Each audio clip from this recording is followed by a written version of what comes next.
प्रितीच्या भाव भयणीनो, तुमकां सगल्यांक देव बरो दीस दिवं म्हणटा.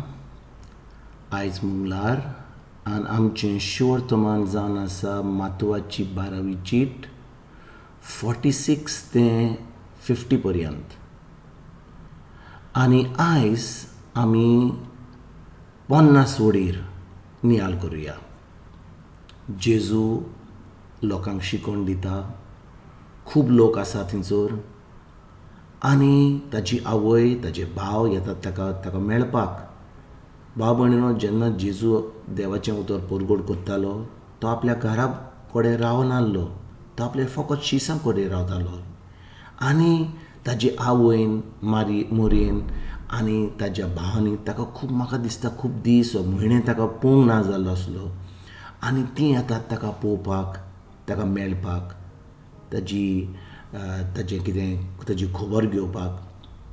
आनी इतलो लोक आसा आनी कोण तरी येता भितर आनी सांगता, जेजू तुजी आवय आसा, तुजे भाव आयल्यात तुका पळोवपाक.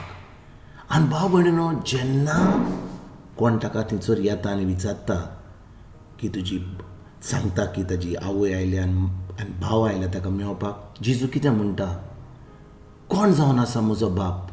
कोण जावन आसा म्हजी आवय? कोण जावन म्हजे भाव? कोण जावन म्हज्यो भयण्यो?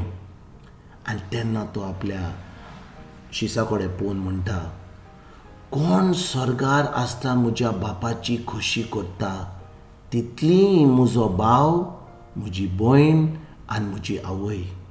भाव भयणीनो, आमी सगळीं जेन्ना देवाच्या उतराचेर भावार दवरता, देवाची खोशी करता, देवाचें उतर पाळटा, तेन्नाच की आमी जेजूच्या फामिलीची मेंबर जाता. म्हणजे आमी जेजूच्या फामिलीन भितर सरता. म्हणजे आमी कितें जाता जेजूची? आमी जेजूची आवय जाता, आमी जेजूचे भाव जाता, आमी जेजूचे भयण जाता. आनी भाव भयणीनो, आमी ह्या संवसारान आमी जाणो की आमचो पाय आसा, आमची माय आसा, आमचे भाव भयणी आसा. आनी आमचो संबंद जो आसा ह्या संवसारान, हो संबंद आमचो फकत आमच्या संवसारीक जिवितान आमच्या भावाचेर, भयणीचेर, आमच्या पाय मायचेर आसा. पूण जेन्ना आमी जेजूच्या उतराचेर भावार दवरता, तेन्ना आमी स्वर्गीच्या बापाचीं भुरगीं जाता. आनी जेन्ना आमी स्वर्गीच्या बापाचीं भुरगीं जाता, जेजू आमचो भाव जाता. आनी आमी सगळीं एकामेकाची जेजूचेर भावार दवरता, आमी एकामेकाची भाव भयणां जाता आनी आमी जेजूची आवय जाता. आनी भाव भयणीनो, हें इतलें बेसांव आमकां देवान दिलां की आमी ताज्या फामिलीची भुरगीं जाता. आमी ताज्या फामिलीन भितर सरता, आमी ताज्या कुटुंबान भितर सरता. कहीं आमी जेजूच्या उतराचेर भावार धरून. आनी आयज खरेच भाशेन, एके भाशेन आमी देवाचे उतराचेर आमी आमची चोत्राय धरुया. देवाचें उतर पाळुया सदां आमच्या जिवितान. आनी सदां जें देवाचें उतर म्हणटा, बरे भाशेन आमी एकामेकाक भाव भयणाक मानून आमी आमचें जीव सारोया. आयज एके खरीत भाशेन जेन्ना ह्या देवाच्या उतराचेर आमी नियाल करता, जेजू आमकां फकत एकूच सांगता, ताच्या फामिलीन आनी स्वर्गीचें राज खरेंच आमचें जावपाक आमकां जाय देवाच्या फामिलीन भितर सरपाक. आनी देवाच्या फामिलीचे भितर सरपाक आमकां जाय जेजूचेर भावार, ताज्या उतराचेर भावार.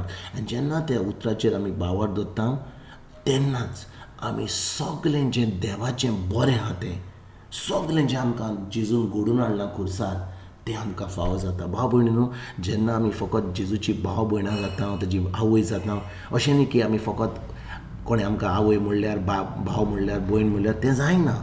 आमकां सगळें बरें फावो जाता जेजूच्या कुटुंबान आसून, ताज्या उतराचेर भावार धरून. आयज हे खरीत भाशेन ह्या देवाच्या उतराचेर आमी नियाल करुया.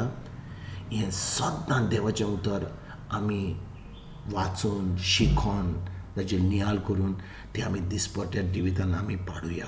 आनी खरेंच सगळें बरें देवाचें आमकां फावो जातलें आनी आमी खरेंच जेजूच्या राजान भितर सरोन आमी दुसऱ्यांक जेजूच्या राजान हाडपाक आमी पावतले. आयज तुमकां तुमच्या फॅमिलीक एक बरो दीस आवडेता आनी परतून तुमचे कडेन फाल्यां उलोवपाक हांव हाजीर जातलो. तुमकां सगल्यांक एक गॉड ब्लेस म्हणटा.